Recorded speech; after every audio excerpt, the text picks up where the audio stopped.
the Neighborhood Association Board set up. We have representation from Westminster there, and we've worked together for years, decades now, very closely. Wonderful relationship between Westminster and the Neighborhood Association as a whole. So Mel is also a St. Pete historian, and he is the expert on Westminster and its history here. So I'm going to turn it over to him. Mel. Thank you, but Will is the expert. I'm just a very small area. So this is going to be a pictorial history. It will be mainly aerial photography, so you can see things as they develop. This slide right here is probably a promotional slide from the 1920s. The 20s were, let me show you a couple of things here. That's the Gandy Bridge. There's 4th Street. Down here is the Beeline Ferry. And you'll notice that Pinellas Point Drive is there, but you don't see much else over here. And specifically, this right here is not 19. It's not 34th Street South. It's Maximo Road, which is 31st Street. 19 didn't exist, at least down in this area at that time.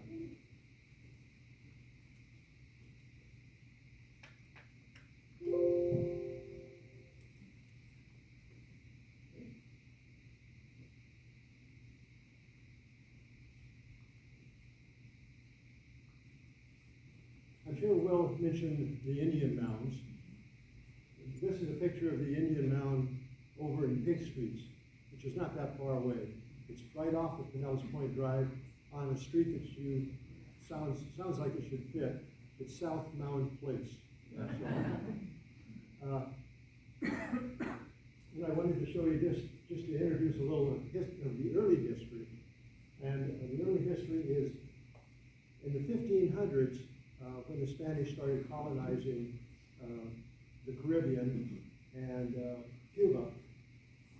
They also looked around into other areas. Ponce de Leon visited the East Coast, and in 1928 or 1528, an expedition of 300 men and women came out of Cuba, and it wasn't their intended destination, but they ended up coming in at 22nd Avenue South over on I can't remember the name of it, but it's over in the Bitwood, Big Bayou. No, this is all the way across. Oh, the other side of it. Yeah. Jungle. Yeah, jungle product. Anyway, they came in there and started an expedition authorized by the Pope to claim the entire Gulf Coast from Florida all the way around to Mexico. They were expected to build 2 cities and 2 forts. Most of them didn't make it out of Florida. The end result was after hurricanes and Indians, 4 guys ended up in Mexico City 8 years later. Those were the only survivors.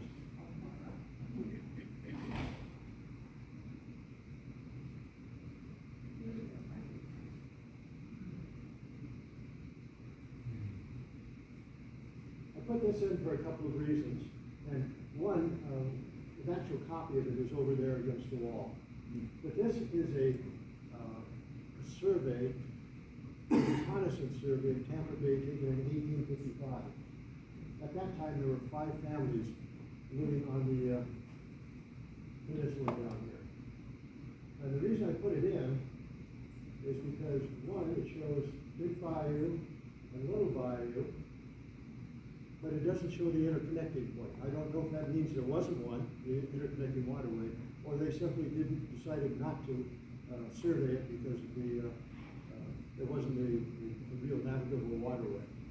There's also a note right up here, proposed railroad terminus. And this was in 1855, before there was almost no people in the whole Tampa area, and they were looking for future exploitation of the area, and they expected that Tampa would be a major U.S. port, which it turned out to be. And the reason I'm particularly interested in it is that the organization that did this, the Coastal Genetic Survey, I joined in 1968, and I did some of this same type of work. Except I was working with motorized launches, electronic navigation, aircraft that flew over the shoreline to photograph it. All of this was done by hand, every bit of it. And if you look at that chart over there, you'll see this little inky etchings that were all done by hand. As a matter of fact, one of the people who probably wasn't involved in this, but was employed later, was James Whistler from Whistler's mother. And the story was that he had two hats. One he left in his office area so that people knew he was around, and the other one he wore to the tavern down to, don't know if that's true or not.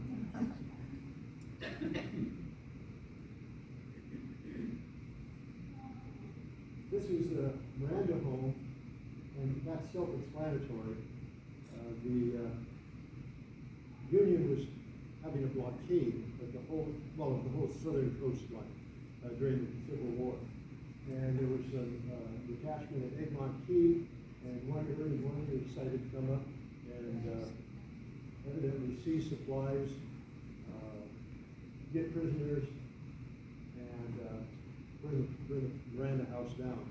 Anyway, they got 500 pounds of stuff, burned it all out, and stole some pigs. But that was about the sum total of it. But that was in 1862.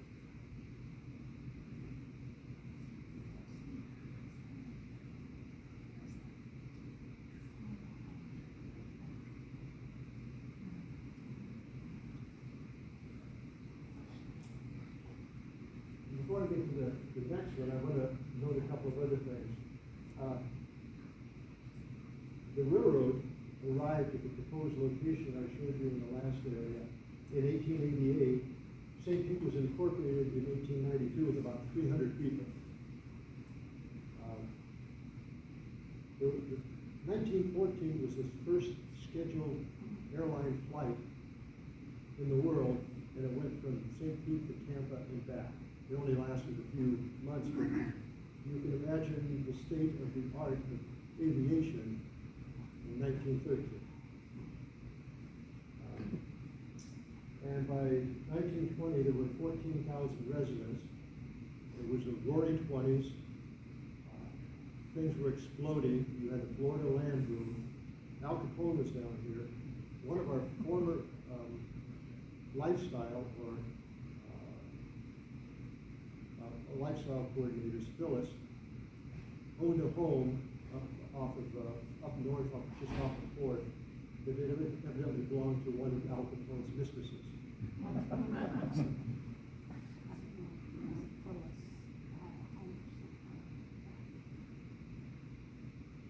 This is an aerial photo, a rather poor one, but considering it's 1926, probably quite good. And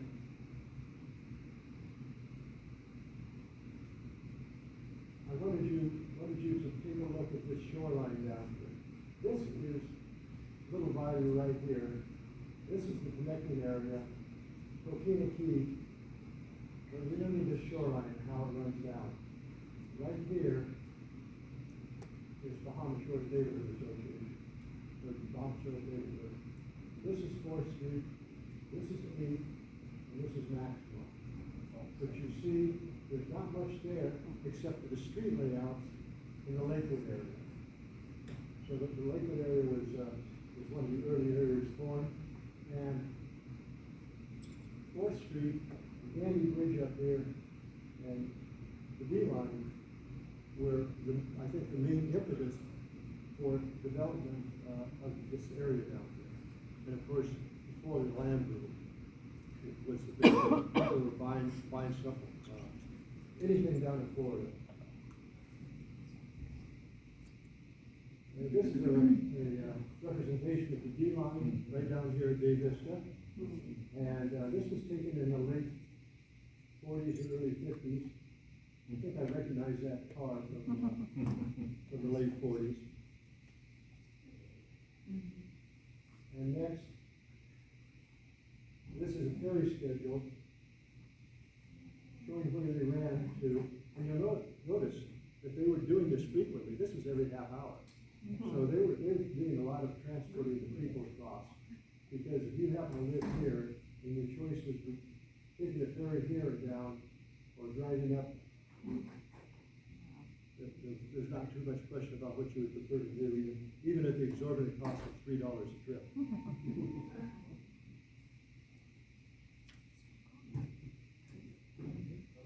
This is the Alta Marina layout, and I'm sure Will has talked to you about that. The couple of things I wanted to show you about it was this road here and these curved roads. This is 57th, 58th, 59th, 60th, 61st, 62nd, and 63rd. And if you go around the neighborhood, you can identify these roads. Those are still there. The other thing is that this is 3rd, 2nd, and somewhere along here where the Bahama Shores Drive. You can see how expansive their ideas were. They were going to extend this far out into the bay. That's a pretty big jump.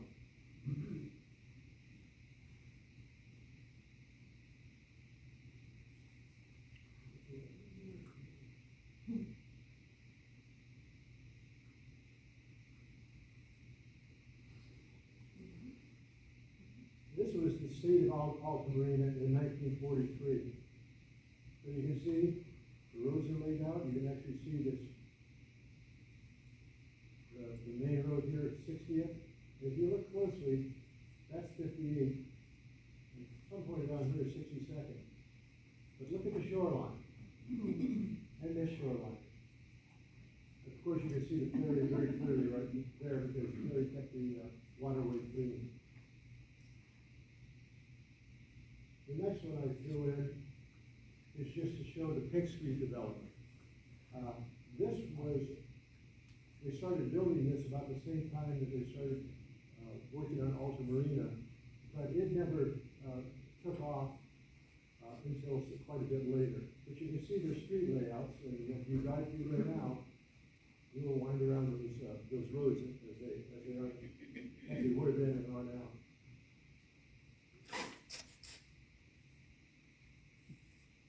This is 1952. And what you'll notice, that was the old area. All of this is fill. And it was advertised as being 8 feet of fill, the highest on the west coast of Florida. I'm not sure they got 8 feet, but they did a lot of fill. I've never figured out where it came from, but it may have come from the channel that runs right down parallel. They may have routed out that channel to fill this area here. And you can also see the development up here. In 52, there were those up here, and although you can't see it very well, the original clubhouse, which served as the common building for everything.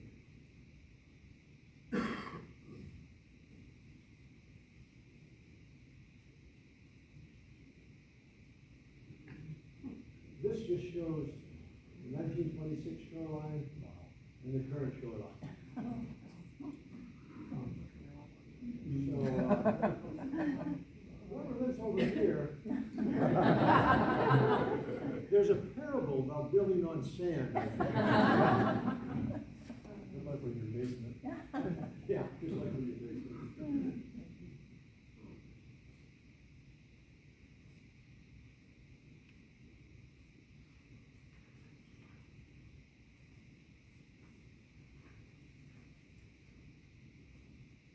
This was taken in 1957, and one of the things I wanted to point out was this area, which before did not exist. It's again more fill.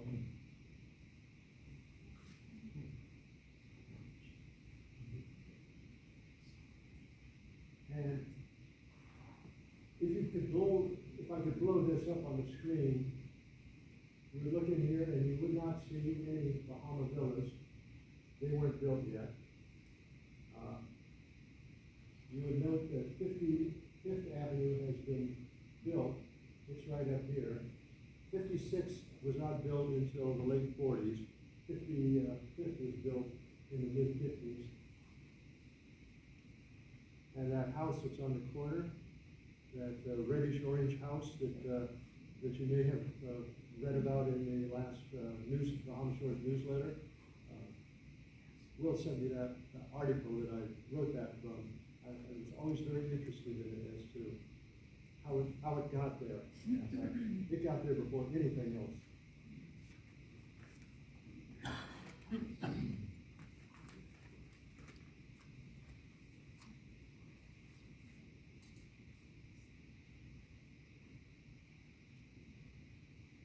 Okay, now we're up to 65, and you can see what's happening in Coquina Key. It's all filled in. In the area south, that we saw in 57, that's all built in now.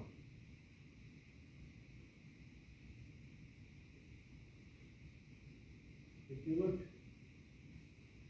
closely, if you can see that this area in more detail, the infirmary's there. There used to be an infirmary on campus. And if you look down here, that's Suncoast.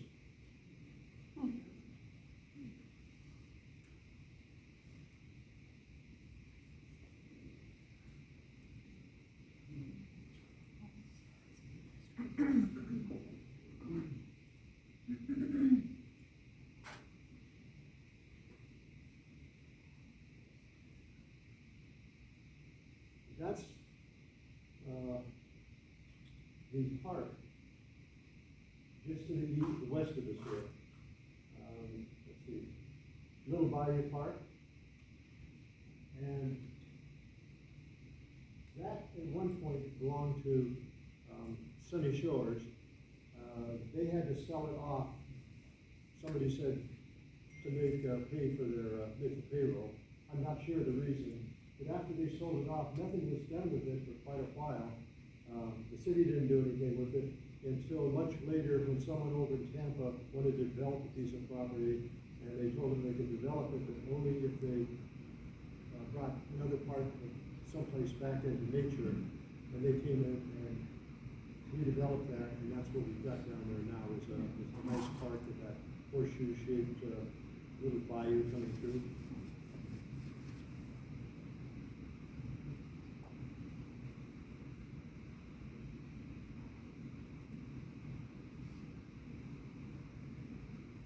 In 1971, you can still see the park, and if you look closely, right up in here, again, I'm sorry I can't enlarge it, but for those of us who live in this area,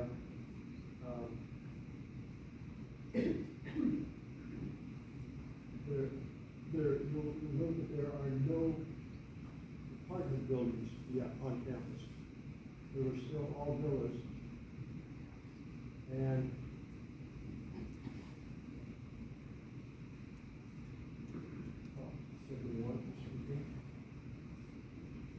and there are villas on the point now. That was done somewhere between 67 and 71. And this may have been a time, not the time they put in the seawall.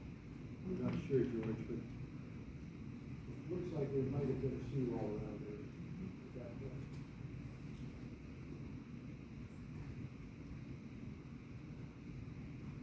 This was 1973, and the big change for our area is the Allen Building.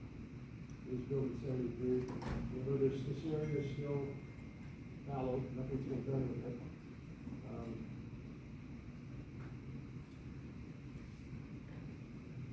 Up in here, it appears that another apartment building was just getting started.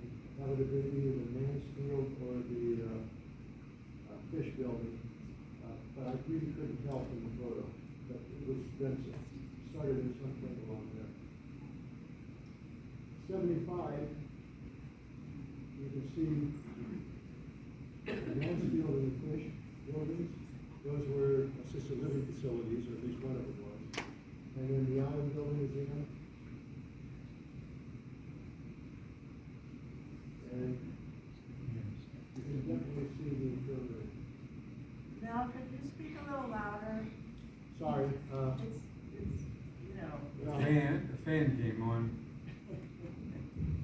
no, I'll try a little better. I'll just hold on to this. I'm almost done.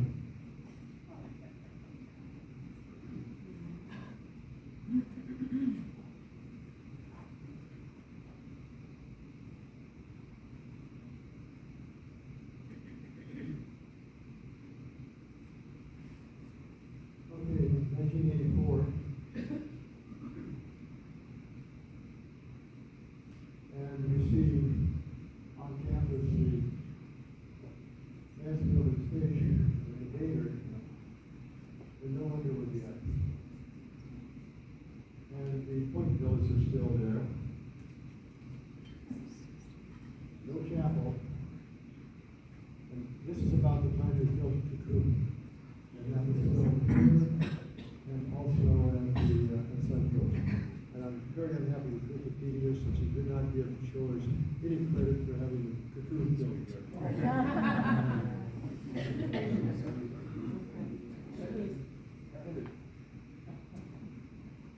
Okay, this is mid-1990s, and you can see everything is pretty well filled out.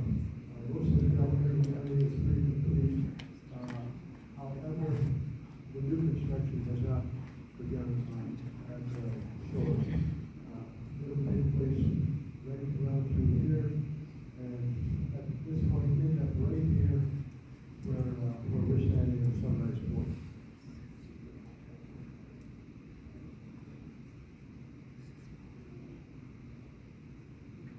And these are a couple of aerial views.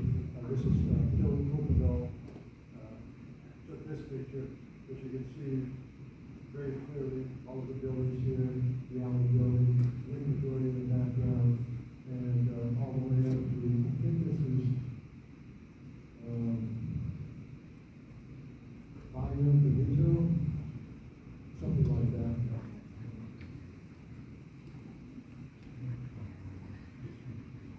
And there's another view of the same thing. This was taken as an advertising view of the place that just got torn down here on the Sunrise Drive.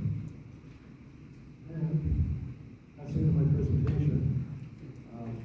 If anybody has any questions, just grab me along the way. If you wish to take a look, we can go down to the 1926 and the Alta Marina restaurant, so named after this development. And you can look out over the area, and there may be some advertising brochures. I don't know. Oh, yeah. And there's a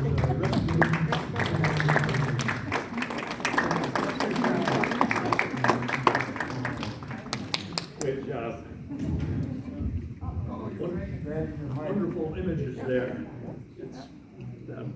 Oh, okay, thank you. So let me try to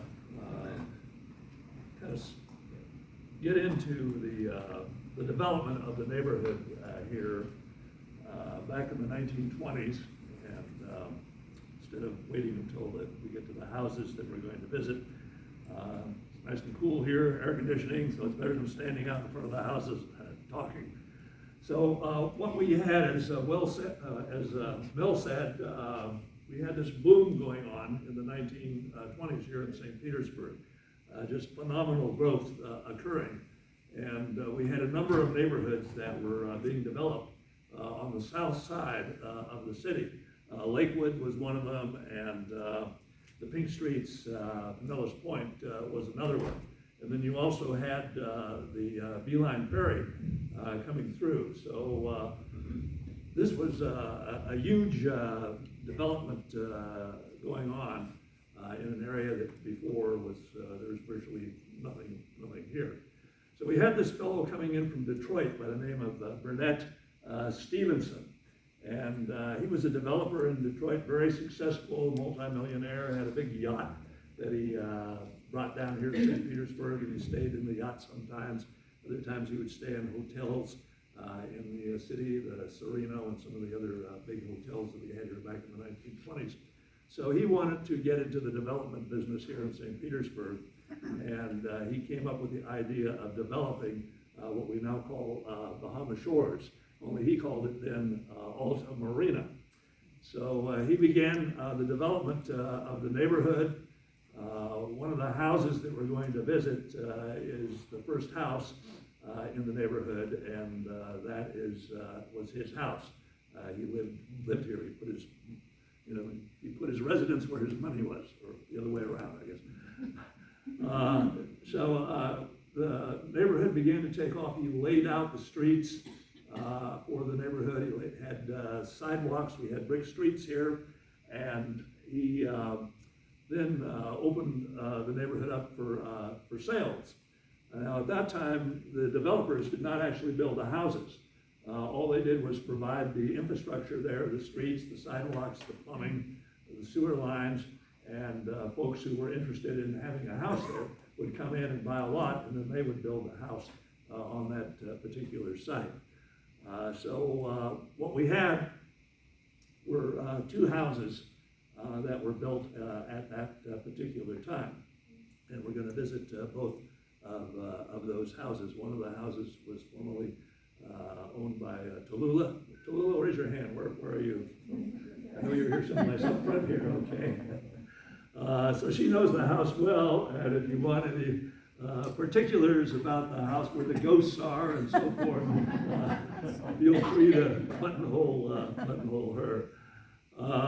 So what occurred? We only have these two houses. Well, what happened was that we had the bust here in St. Petersburg. Everybody knows about the 1929 stock market crash and the national depression that began at that time, but actually in St. Petersburg, the depression here began 2 years earlier in 1927. So we had these two houses that were built in 1926, and then that was it.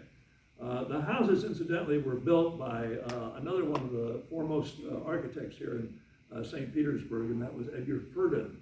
Ferdin was the first professional architect in the city, came here in the 1890s and lived here until about the 1930s.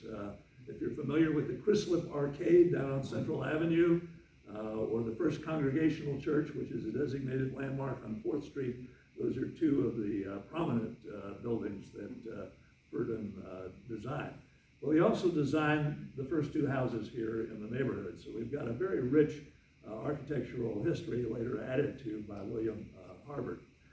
So we have this development, it gets underway, two houses are built, and then we have the crash, and nothing happens again until the 1940s. So in the 1940s, there's a fellow by the name of Lundemark who purchases Alta Marina, and he begins to develop it as Bahama Beach. And those of you who have got deeds here will look on those deeds and will probably see Bahama Beach listed there. That was called Bahama Beach for a while. We still have, you're using your GPS trying to get someplace, Bahama Beach will come up on the GPS sometimes, and occasionally we'll have tourists or whatever coming through the neighborhood wanting to know where the beach is. Tell them it's way over on the west side. So he got things underway. He mostly developed the homes which are on 4th Street.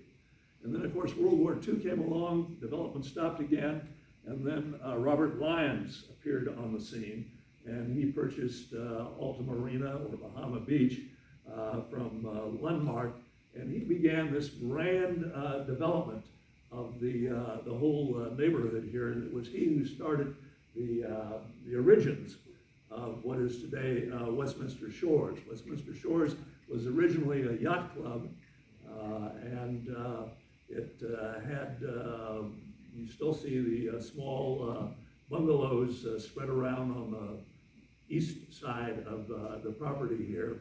Those were originally used by the yachtsmen, usually for short periods of time. They would come here to sail, and maybe be here 2 or 3 days or a week, and they would stay oftentimes in those bungalows there. The club, the main building of the club, was also designed by William Harvard and his associates. And over time, it began to evolve into a retirement community. It was eventually sold and evolved into a retirement community. But Lyons, it was a visionary. He had this tremendous vision for the development of the community. Not only was he involved in the yacht club, that was a part of Bahama Shores, he was also involved in the restaurant business. Some of you may recall the Wedgwood Inn, which is up in the Bartlett Park area. And we had a motor home up there called the Rancho something or other at that time.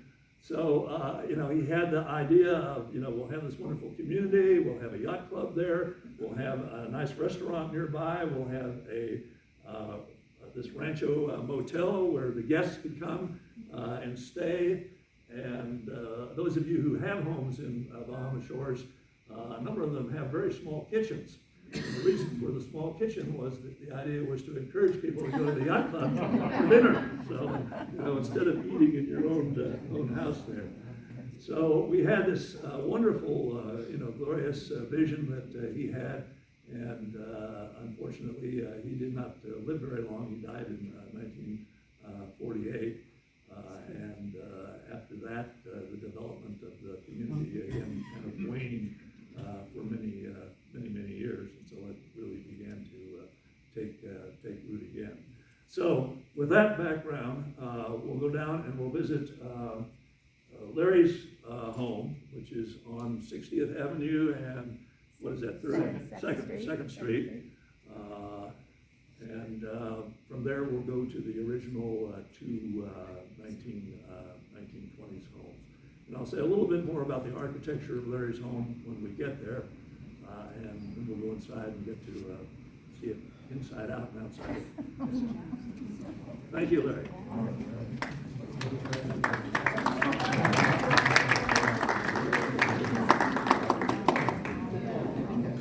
Does anyone want to go to the 1926 Golf Arena? So just turn left if you go out.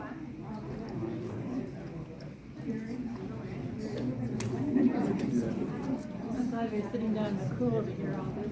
I know.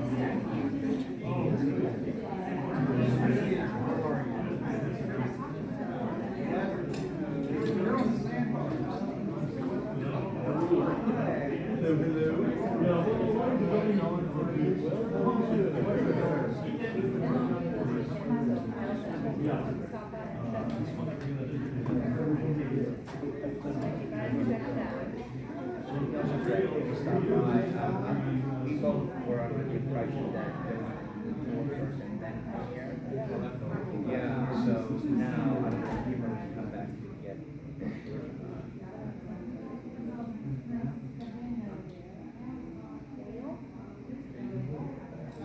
I know they did. Because this fellow that can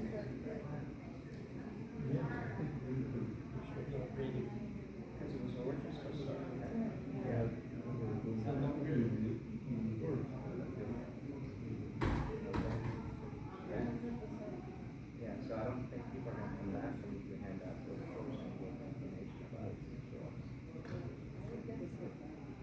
Now we're putting it all the pictures together, seriously. Now you have them. Not have for the future prospects.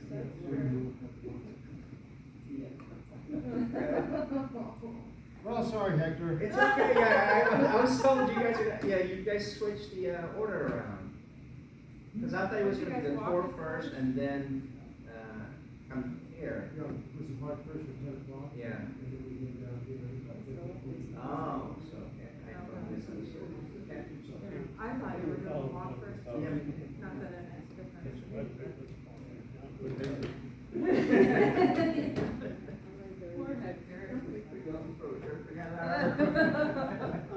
I won't have to do them for the We next, appreciate your yeah, dedication on next this 20-some people. Memorial Day.